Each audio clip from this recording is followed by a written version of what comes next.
how do you develop long-standing client-agency relationships that build trust, enable innovation, and grow brands? I ask Pete Case, the CEO and creative chairman of Ogilvy South Africa, who was the former global CEO of Ogilvy Social Lab. We also talk about what makes some of the most remarkable and award-winning work at the leading creative industry award shows. Pete shares insights on how to win an existing client while you work with them, as they did with VW. We also discuss leadership in the creative industry, the value of purpose-driven work and awards, and many other key topics. For more of these and many other insights, subscribe to The Lead Creative wherever you get your podcasts. To support our work or keep us energized between episodes, check the link in the description and buy us a coffee. Welcome to the Lead Creative Podcast, where we talk to creative industry leaders, influencers, and brands. We discuss the strategies that influence brand thinking and shape industries. Thought leaders and heads of agencies let us in on some of their thinking and insights. I'm your host, Mongezi Mtati. Enjoy the show, and please share and subscribe. Pete, after all these years in the industry, what's the one thing that still excites you? And what's the one thing that you think we've lost sight of?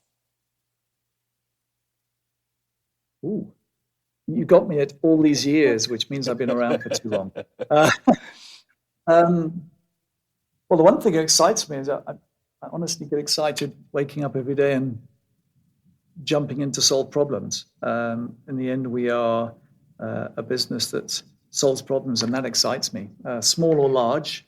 I don't think we're not in the business of creating art. We're in the business of solving business problems with a blend of creativity and technology and strategy. So I think that's what really excites me, and the most difficult problems, the best for me. In terms of what we've lost sight of, I miss having the extra buffer of time. I don't think it's something we've lost sight of. It's circumstance. I think that we've allowed over the years through circumstance the shrinking of the amount of kind of additional time that our agencies had built into them for us to work on kind of our own agenda, on our own thoughts and our own technology advancements and innovations and everything else. We're mostly fully aligned, and a horrible word that everyone listening will probably reel at, but being cost covered by clients. We're all cost covered. So yeah, I miss that era where we had a little bit of time to build ahead of the curve rather than just build what clients or the circumstances are currently asking us for. So that's a difficult space for us as an industry right now.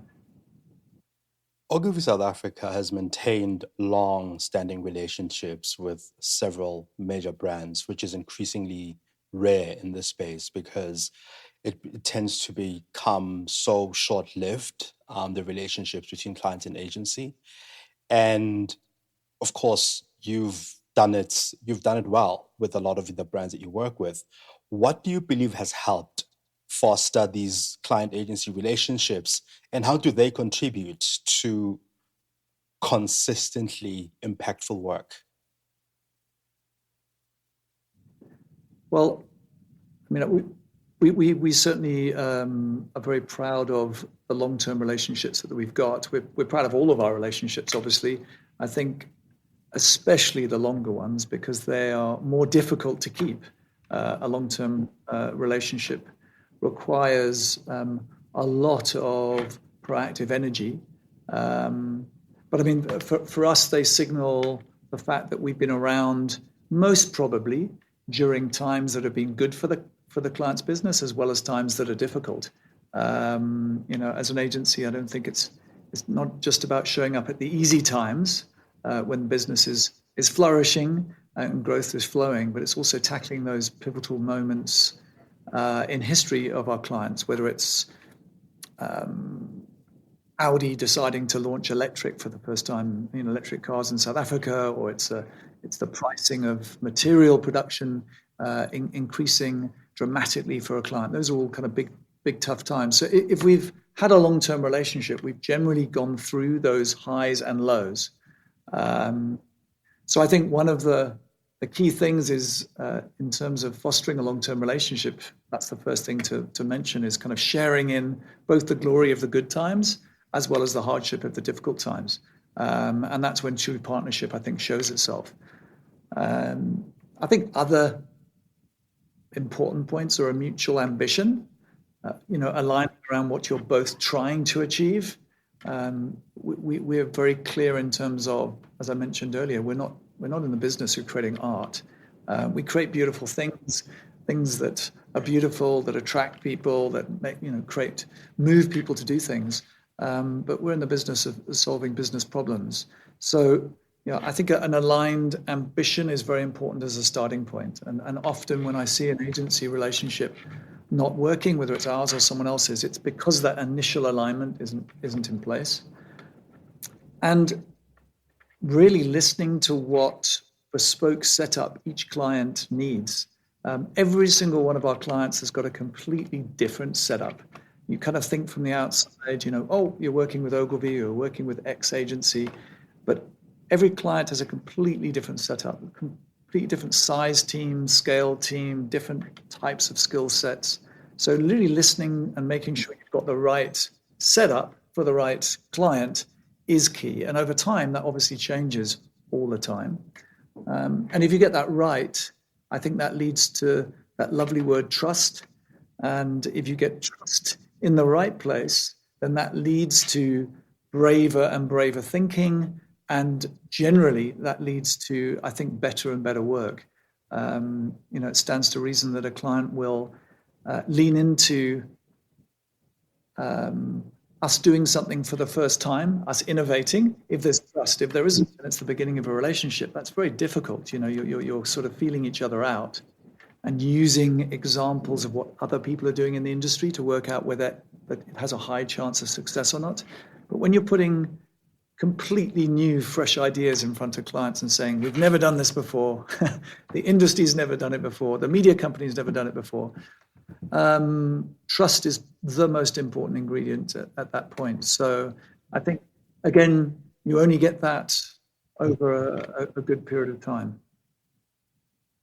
So on the other side of that, Pete, there's obviously the, call it 5-year long relationship where you have to almost restart things all the time as a brand, between brand and agency, if as a brand you change your agencies, for example.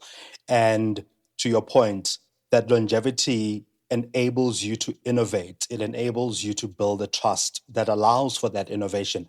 What's the other side of that? What's the opposite of, I suppose, not having that long-standing relationship for both the brand and the agency? Because it takes some time to build that trust. It takes a lot of time to build and get to a point where you are even, let's call it, allowed to innovate on a brand. But also, from what you've said, you are able to see the bigger picture. I mean, the example you used about Audi, you're able to see that bigger picture to say, at that point, you introduced electric cars in this market. At that point, there were these added costs to your production, which meant you increased price, for instance, or something like that. So you're able to see this bigger picture in a way that a new agency partner doesn't with a new brand. So what's the other side of that? What's the opposite of this long-standing relationship? And what are some of the benefits of either one? Okay, so just in case there's any misunderstanding, we obviously didn't decide to introduce electric vehicles in South Africa, yes. But we took that on as a brief. I think that, again, so the benefit of an agency like ours is that we have a global network, which means that probably somewhere else in the network, even if we haven't innovated in a particular space. So, for instance, using electric cars as an example, we've got a lot of track record in terms of other countries and geographies that have have launched electric. So that gives us, I think, a bit of a head start in terms of answering briefs like that. But when a client comes to you for the first time, I think the benefit of a large portfolio of work and a large proof or history of proof of creating work that works, that's what creates the immediate trust. If you were a startup agency with no portfolio and you were asked to solve a very difficult brief and you put a brand new solution in front of the client, that would be a very, very hard sell. Prior to this role in starting a digital agency and trying to sell digital to people that didn't even know they wanted digital, that was a hard sell.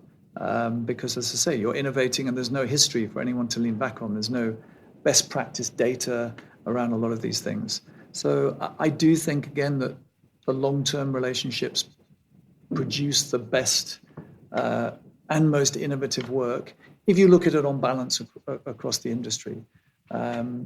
So new relationships, though, sometimes create a different type of ambition, an ambition for something new.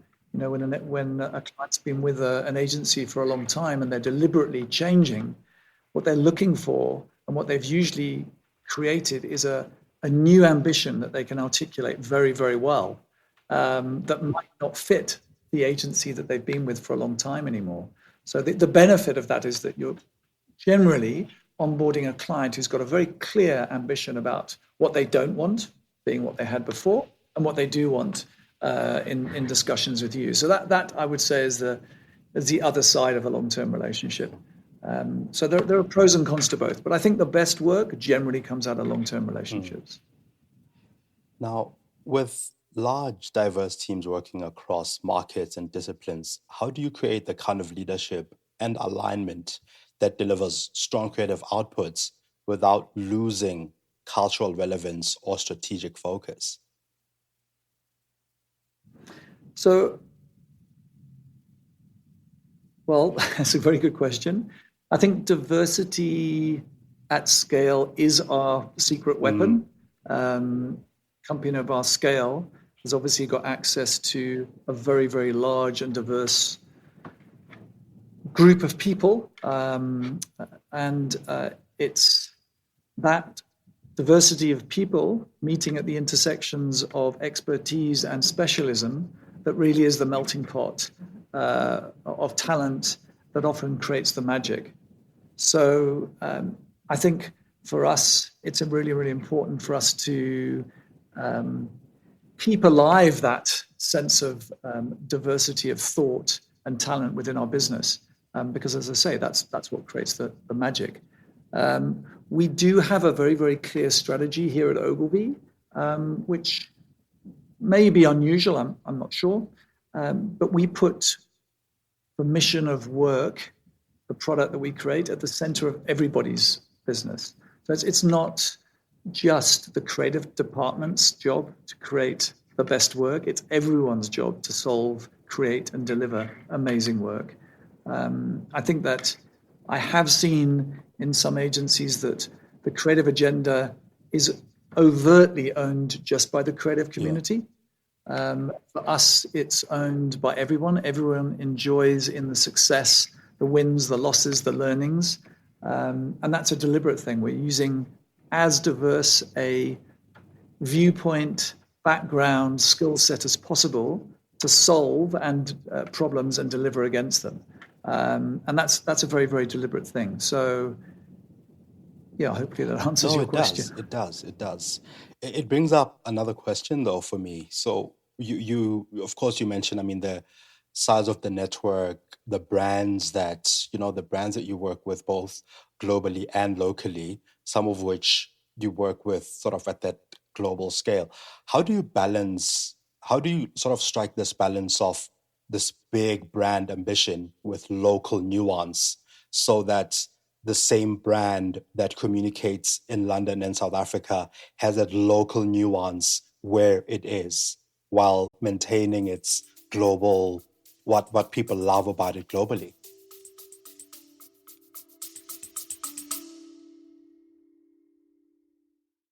It's no secret that South Africa is one of the most unequal countries in the world, and that inequality shows itself most visibly in schools, especially in townships and rural areas. That's why, as the lead creative, we are proud to collaborate with Threads for Ikasi, a foundation whose cause is close to our hearts. They provide school uniforms, dignity packs, and other essential items to children in under-resourced communities, helping them go to school feeling confident, with pride and dignity. On this show, we talk about how creativity and brands shape the world. Threads for Ikasi does exactly that, shaping futures one child at a time. Because when a child walks into a classroom feeling confident, it changes everything. It changes how they view themselves, how they learn, and it transforms how they imagine what's possible. These are future leaders, future creatives, and future agents of change. To help them show up as their best selves, visit threadsforikasi.org and sponsor a child today. Let's help them where it matters most. Check the link in the description and sponsor a child. Enjoy the rest of this episode.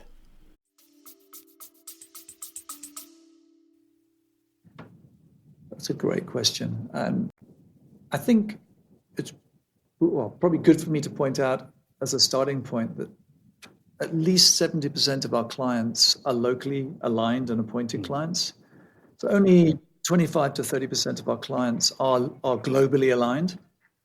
And even if I look at the global clients, they've come to us deliberately because they know they can't produce work out of a center of excellence, be it New York or London or wherever in the world, and just roll it out in the country. They've come to us because they're looking deliberately for local nuance. They're looking for how can we really align let's say that we were talking about cars before, the technology and positioning of this particular vehicle and make it culturally relevant to a local audience here in South Africa. And I think, I know that the data shows very, very well that the locally aligned work that we do works much stronger than rolling out the globally created assets in market. So a lot of the time we are inventing, creating, not from scratch, but a large amount of the work that we do for our global brands here. And more often than not, they are so locally nuanced that we wouldn't be able to roll them out somewhere else in the world. Occasionally, there are situations where we create some kind of breakthrough thinking that is copied with pride in other parts of the world, which is a great win for us. But that's quite rare because most of our work is really born around local insights, local culture, and trying to connect with local communities. So really, again, back to your question, we approach our global clients in the same way as our local clients. We try and make them as localized as possible because we can see from the data and the reaction to the work that that's the work that cuts through best. If you're enjoying The Lead Creative, please share this episode with your network and hit follow or subscribe. Enjoy the show. I've been seeing over the years with, as opposed platforms like Cannes, for instance, where a South African agency would collaborate with a global one, international one outside of South Africa for work that's done outside of South Africa. What I often wonder is how often do we get creativity that's really outstanding for a brand that works globally, but adapted from South Africa for a global audience? Do we often see that? Does that often happen? Because I feel like it's almost always the other way around. I think there's some good examples of that. I mean, I've got two examples that come to mind from us. A couple of years ago, we came up with a technology innovation for Spotify. Spotify is actually a client of our global network in Japan. And we initiated the creative thinking as well as the technology advancement and presented together with our Japanese office to Spotify. And then we basically co-created the project together. The work picked up 3 silvers at Cannes, a gold at Lourdes. It did very well. Won actually in many shows around the world. So I think that was a great example of us exporting. And this year at Cannes, we collaborated with our Singapore office for a piece of work for Vaseline that actually launched in this country. We ran all of the kind of social and influencer strategy and creator strategy. And that ended up winning titanium, 2 Grand Prix, a gold, 2 silvers at Cannes this year. The most awarded piece of work from this country at Cannes this year. So I think those are great examples of where collaboration is real and has happened. It's complex because it involves a lot of people. There's a lot of people on the credits, but at the end of the day, it shouldn't really be about the credits. It should just be about, did the work work? And both pieces of work were incredibly powerful and impactful for both of those clients. So very, very proud of both of those examples. Interesting that you mentioned Cannes. Maybe let's stick with Cannes for a little bit. So last year, South Africa didn't perform very well at Cannes, and it was a thing that was spoken about. And this year, South Africa performed much better at Cannes, and we saw a lot of international collaborations between South Africa and between South African and non-South African international agencies. Are we seeing a lot of this international global collaboration taking place? Is it because we are seeing that, or is it because it was just that was the case this year? Was it a unique thing, or is it something that we're seeing that's on the rise, or growing rather? I think generally what we're seeing is a larger, increasing amount of collaboration, full stop.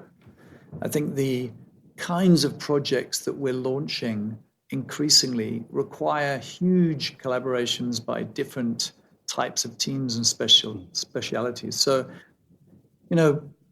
rewind 10 years, and I think Ogilvy as an agency would like to have said that it could do most things. Even though we are a very large agency with a whole number of different companies and specialists within us, from design to PR to social to digital, we have a lot of different operating units and specialty units. We are collaborating more and more externally and with other specialists in order to get work that really lands, as I mentioned, in culture with impact. So I think collaboration is just on the rise. And then collaboration across borders just makes sense. I think in our network, in the Ogilvy network, we regularly collaborate on work around the world because we're a global network. So I think for us, it makes a lot of sense. I'm not sure how that works for other independent agencies, but I would assume that almost all agencies would be collaborating more and more and more. As I say, just because of the nature and the complexity of the work that we create today. Not to simplify things, but 20 years ago, more TV and print and classic media. Today, much more nuanced work landing and different types of content landing in people's feeds and timelines. So it's a different space. So as someone who leads both creatively and strategically, how would you describe the current state of sort of leadership development at agency level in South Africa? Are we building the kind of leaders that the industry will need in 10 years? I hope so. They obviously don't have the answer because I don't know everyone in the industry, and I don't know what everyone's doing. I think it's as somebody who came from an entrepreneurial background, I've owned a couple of my own agencies to date, and as a creative person originally trained in graphic design, originally, I think it is a shame there aren't more agency leaders with a creative background. And that's because I think creative leaders will always put the work first, which I think is a particular approach. I think that the finances follow. So definitely putting work and people first is certainly my strategy and our strategy. But yeah, I think we are hopefully creating the right leaders. I would say that I don't think the future is about one leader, though. Again, maybe 20 years ago, it was about someone who was fiercely loud and opinionated. I think it's not about a single super talented chief creative officer anymore. We certainly need talented CCOs, but I think it's about creative leaders that can galvanize and channel the complexities of different people and cultures and skill sets into a single solution. That's the superpower of leadership in my view. So it's difficult to have an opinion. I do think that the standard of work in our country is very high. We give ourselves a very hard time when we look at some of these global award shows. But I think if we look at our own work against our own clients, I think we've got an incredibly high standard, and we've got a lot to be very pleased about. And when I look at the youngsters, because they are youngsters compared to me, if I look at them coming through, I'm incredibly excited. When I sit in reviews, when I sit in workshops and meetings, the ideas that are coming out from the next generation of leaders, I am incredibly excited about. So, yeah, I'm energized by what's coming next, and I hope that it's the same in all agencies. Not just what I see in ours. Yeah, no, I also definitely see a lot of great ideas and things coming out, especially when you start realizing the young people who are awarded work, who are getting awards at some of these youth, in some of the youth categories. You realize that a lot of really amazing people and amazing and talented people are coming up through the ranks. And speaking of the quality and standard of the work, I mean, one of the ways we measure the standard and quality of the work is awards. Last year, as far as my research shows, there were only 2 Grand Prix awarded last year, one for print and one for brand identity at the Loeries.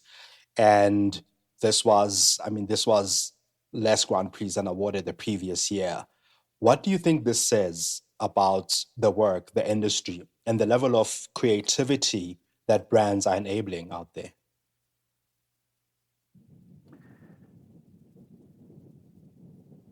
I think that the decision to give out awards or not give out awards is an important signal to the industry. So whenever there isn't an award given in a particular category, I think that's a good thing, because it tends to get people's attention. Again, I think we are particularly hard on ourselves.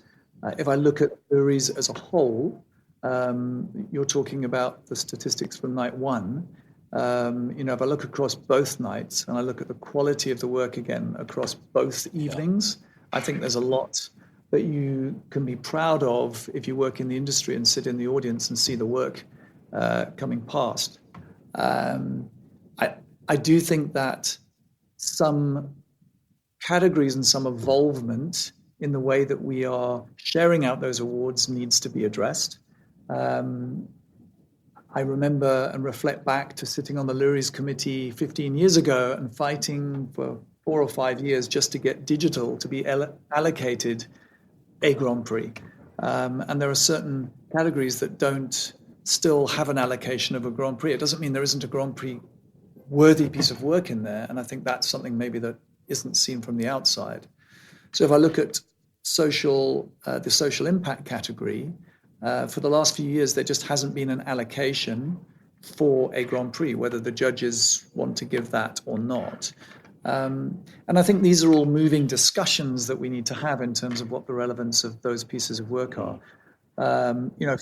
For me, I absolutely believe, and it's a fundamental belief of our agency, that not that our role as advertising agencies, with the power that we have using creativity and technology, we shouldn't be just helping brands sell products and services, but we should be making the lives that our customers live in a better place, making the communities a better place. So I think that purpose-driven work is really important.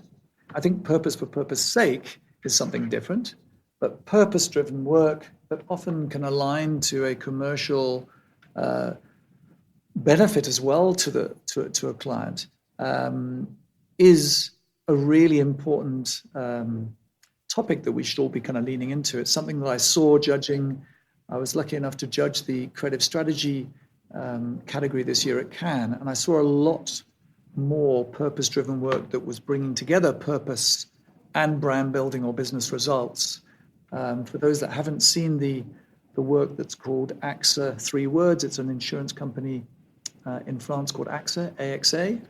Go out there and Google it. One of the multiple gold-winning pieces of work from Cannes this year is a great example of exactly that, where an insurance company innovated in order to tackle a gender-based violence issue in France, but also at the same time benefit themselves as a business. So doing both at once. And I think there's some great examples of South African agencies doing exactly that. I think we need more of it, though. I think we should be encouraging it as a community, because I think that's a higher purpose for us as an industry.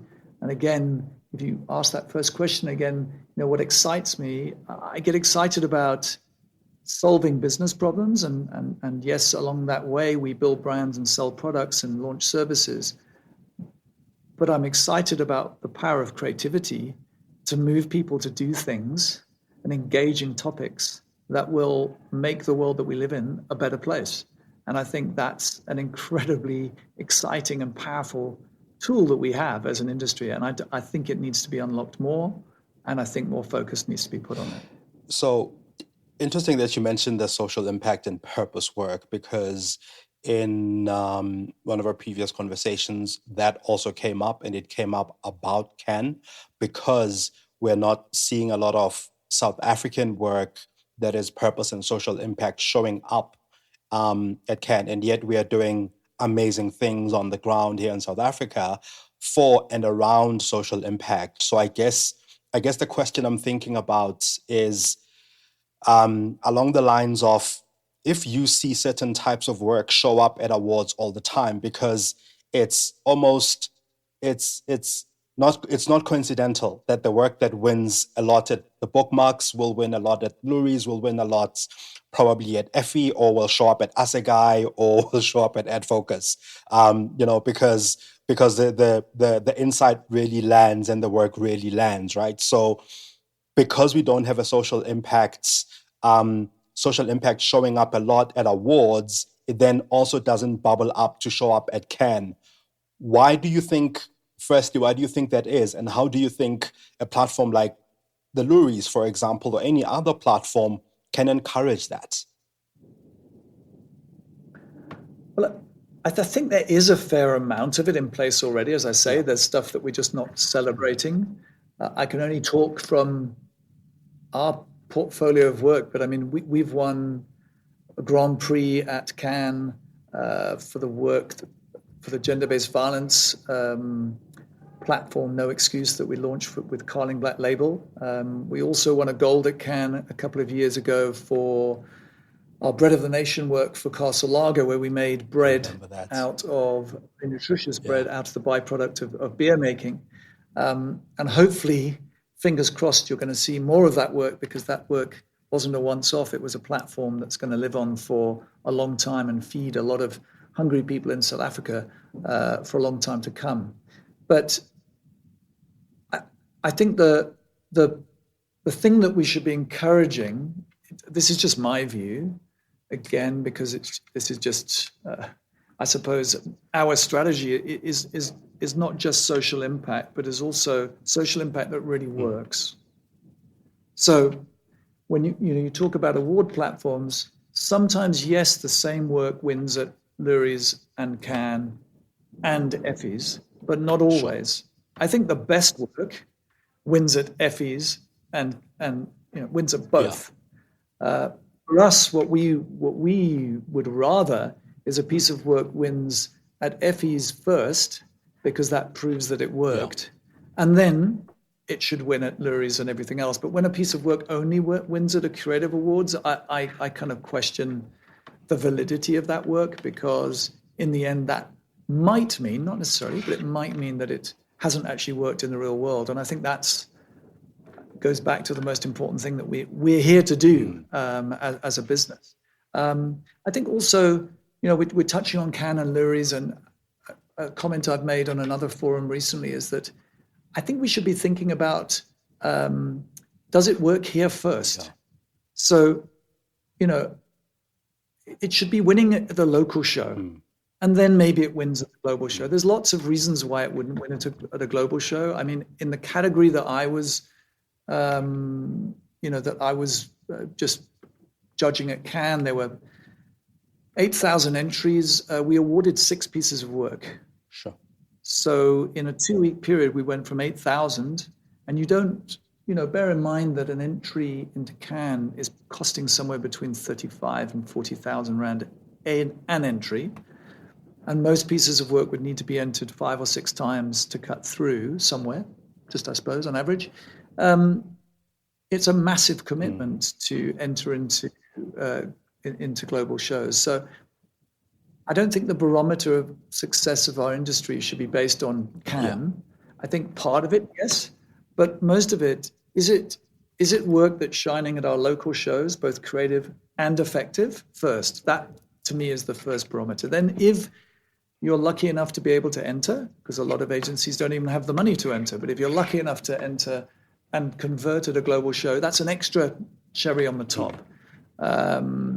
So, yeah, I think we should be focusing back in our world first, whilst acknowledging the global shows as places to see and be inspired and hopefully cut through occasionally.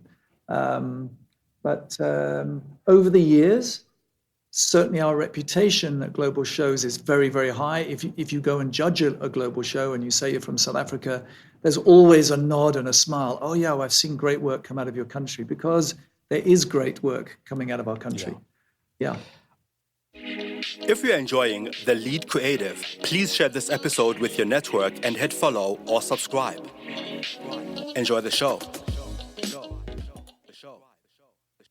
How do we help clients distinguish between gimmicks and trends that will kind of last, especially in sort of immersive types of experiences? I mean, of course, we talk a lot about AI now, but just before the more sort of popular adoption of AI, there was something like the metaverse, which we no longer talk about today, right? So we're embarrassed to talk about.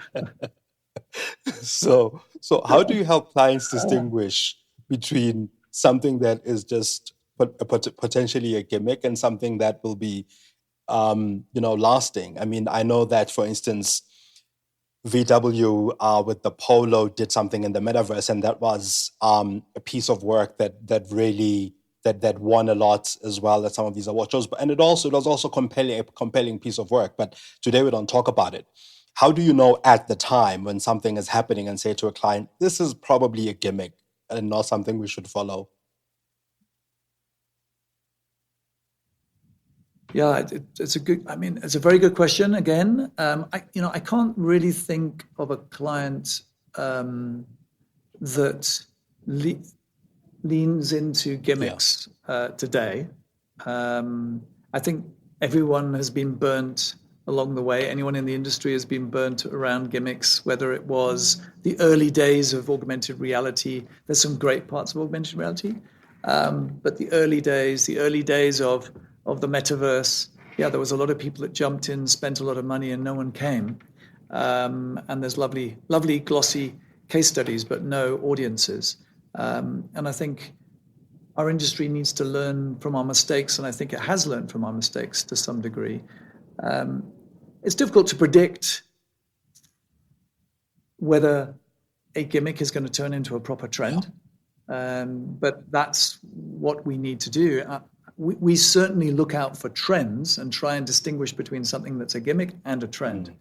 I mean, trends sit at the heart of our work, seeing what is culturally happening right now in any group of people or audience is what we are specialists at. That's why people work with us. So I think there's also good examples where, yes, something worked right then for a particular reason. So that piece of work was called Polo Game On at the time, the one that you referred to, did incredibly well. If we launched that today, it would be a complete failure. So it was right for the moment. So we just launched an Audi virtual test drive on the TikTok platform that I'm pretty sure is it going to be 6 months or 12 months it's going to look old? I'm not sure, but it's going to look old in a short period of time. But right now it's in exactly the right place. It's using a piece of technology or format on TikTok that hasn't been used for this before. So it's gaining a large amount of traction, interest, talkability, and usage, and therefore a lot of value for our client. But we would never launch that. As I say, is it 6 months, 7 months, 8 months time? We're going to be sitting back and laughing at it. I think that's just I think it's a signal of how fast our market's moving and how technology is moving. But working out what's a trend and what's really going to connect with the audience compared to what is a shallow gimmick is one of the things that we need to be experts at. But we've all got a few failures in the cupboard that we need to admit to. Sure, true. Speaking of one of the many successes, though, you recently had to pitch again for the VW clients or the VW work with whom you'd had a long-standing relationship. So 2 questions on that. The first is, what does it take to bring truly fresh thinking for a client that you've worked with for a long time, who knows you, who kind of, with whom you've kind of seen these ups and downs that you referred to earlier? And also, how do you win them every day? Because I suppose that's kind of the space you want to be in. Yeah. If ever you mention a pitch process to anyone in our industry, they'll have a little bit of PTSD, a bit of a shiver. But pitches are obviously necessary kind of in our industry. So, okay, where to start on that? Let's talk about, I suppose, pitching on an existing client. That whoever you are, whatever agency you have, whatever relationship you think you have, it's a very, very tough time, because added to the pressure of pitching, which is enough, you're also trying to deliver work at the same time. So you're being judged on 2 angles the whole time. That particular pitch was an incredibly intense pitch because it was a globally aligned pitch, run by the IAS, but a lot of global stakeholders and local stakeholders involved. So it was a very long pitch. It was 10 or 11 months long. And that meant a lot of pressure in the agency for us because, as I say, you're being judged both on the pitch at the same time as you're being judged on the work on an everyday. I think in terms of what the only thing I would say that would make that better is for pitches to be as short as possible. I think they're painful for everybody, and the shorter the pitch process, obviously, if it's run by an external pitch consultant, then fantastic, because it's usually run in a very professional way and everyone gets to see both the results as well as the process being fair for everybody. But the shorter the process, the better, because it's just the least amount of impact, either for the incumbent or the people coming in. In terms of creating work every day and making a relationship exciting, we have a term that's comes from our founder David Ogilvy, which is called divine discontent, and it's really our North Star always at all times in the agency. And what that really means is that we like to celebrate success, but we're very quick straight afterwards to see what we can do to keep improving and not stand still. So as I mentioned before, if you're reproducing something again and again, then that is you're heading for trouble. Yeah. If you're approaching the second half of the year with the same strategy as you approach the first, then I think there's probably a disaster coming, because so many things have changed just in a short space of time. And for that reason, we don't really repeat ideas very often, to be honest. They're relevant at a particular moment. What we do like, though, is to create strategies that can last the test of time, that we innovate off. Yes. So I think if you look at a brand like Dove, so Dove's a great example. It actually won a Grand Prix in our category. It's why I'm thinking about it at Cannes this year. I feel like I'm talking too much about Cannes, but anyway, it just a piece of work that happened to be there. But it won for long-term strategy. Right. And I think that's a great example. Another great case study for people to look at. The Real Beauty platform, basically transforming a soap brand into a global self-esteem movement. Yeah. I mean, the results on that singular strategy and the creative work that has been created off that strategy is just, it's hard to beat. I saw cases from all over the world during that process. And I think, so we like long-term strategy, but not to repeat ourselves in the creative output that we create. And as I say, not to rest on our laurels, but to think about the whole time, how can we reshape, how can we improve what we're doing? And I'd say to anyone entering this industry, not only do you hear no more often than yes, that's a hallmark of industry, but you have to be content with evolving and iterating and improving what you're doing the whole time, and that's got to excite you. Pete, we usually have a question that our previous guest leaves for our next guest. So think of it as our previous guest, passing the mic to you. And one of our previous guests was the CMO of Investec, A.B. Mokgwatsane, whom I know you're familiar with.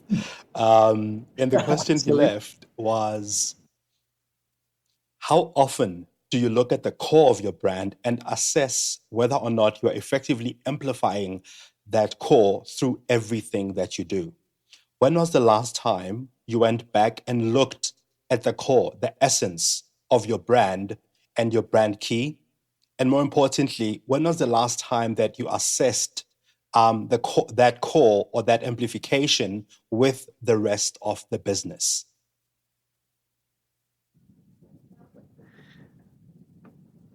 I love AB. He loves difficult questions. So that question, is good. It's good for me. Probably more relevant to a CMO,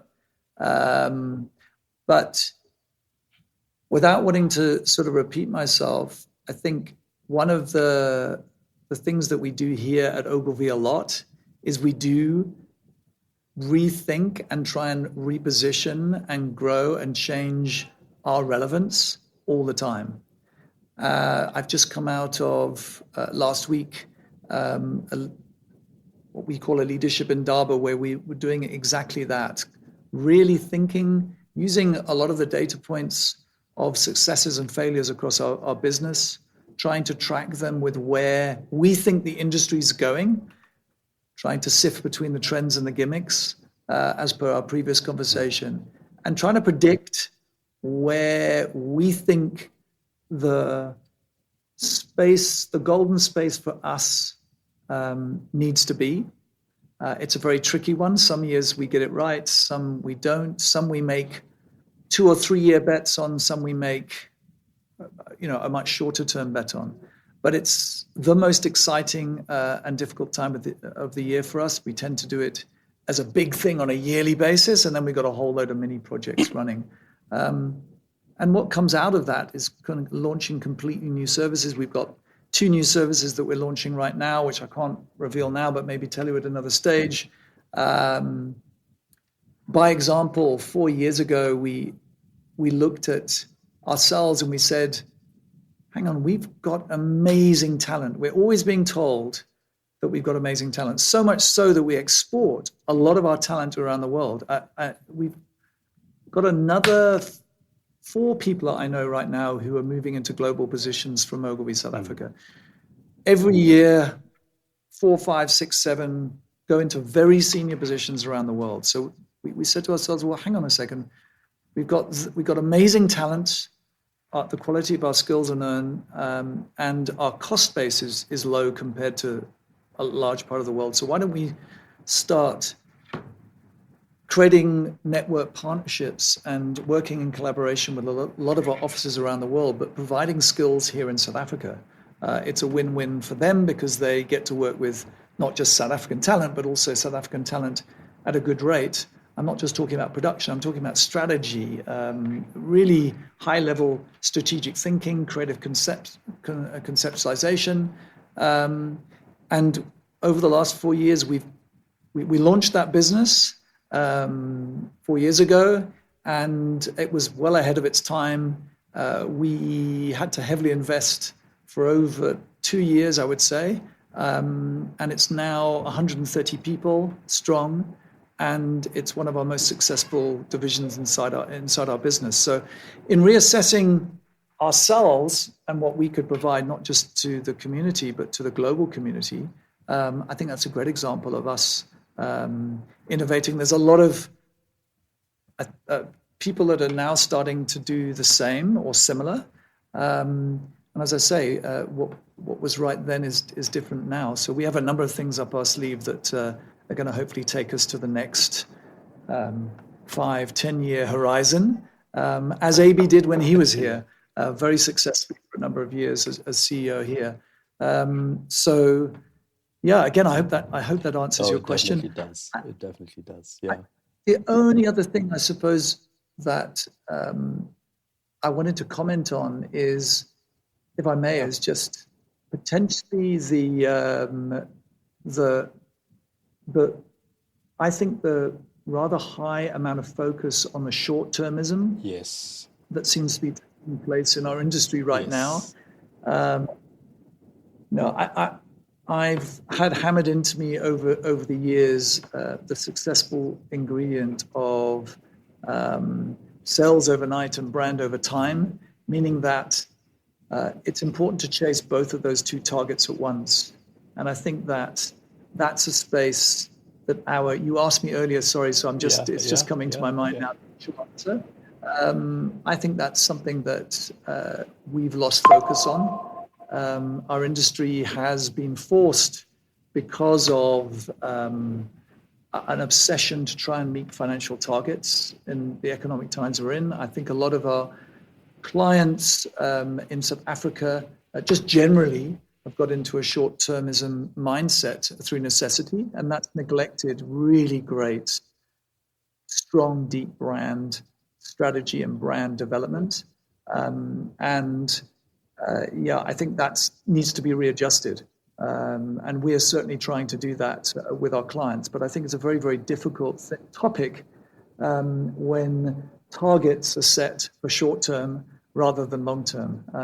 And my target here as the CEO is to create long-term growth and success for this business. So we're going to keep investing in platforms and services and things that might pay dividends in 6 or 7 years' time to whoever is the CEO then, and to our shareholders. So yeah, I think more long-term thinking balanced with short-term thinking is what I'd leave you with. This is true. This is it. Pete, lastly, it's now your turn to pass the mic to our next guest by leaving a question for them about their creative process, the industry, marketing, life in general, or anything that comes to mind that you'd like them to think about. Okay. I'll talk about one of my favorite topics, and I'll put a challenge out there. One of our beliefs is that we think it's our duty to help grow the next generation of talent in our industry. So not just ticking triple BE scorecards, but actually meaningfully investing in the next generation of talent. So over a number of years, we've built arguably the industry's largest youth development scheme. We have 47 full-time, fully employed youngsters who work for us, who've come out of various different backgrounds, that we subsidize their full salary. That's a lot of people. And my challenge to the next speaker is just, what do they think they can do in their business to do the same? Because I think that if we all did a little bit more than just ticking the scorecard and the box, we could really accelerate the most important thing that our industry needs, which is the growth of the next generation of incredibly talented people that are going to be sitting here doing the interviews and being the interviewer and the interviewee in a number of years to come. And I feel like that has been just sidelined a little bit. I think collectively our industry can do a lot more. So whether it's at a brand level or an agent, it's client side or on an agency side. I was actually talking to a client recently and talking to them about one of our latest kind of projects in youth development, and they just stuck their hand up immediately and said, how can I join you on this journey? How can we share in some of this with you? It's fantastic. So the more people that want to do that, then I think the better. It shouldn't just be industry bodies doing it. I think we all need to collectively think about that. So that would be my challenge rather than a question. Awesome. Thanks so much. Thanks so much, Pete. Thank you for listening to The Lead Creative. Did you get one insight that's worth sharing from this episode? Please share it with your network or your friends. Pop me some of your ideas and innovative finds on Twitter on @Mongezi. This podcast is available on Spotify, Stitcher, Apple, Google, or wherever you listen to your podcasts. You can also find me on mongezi.com.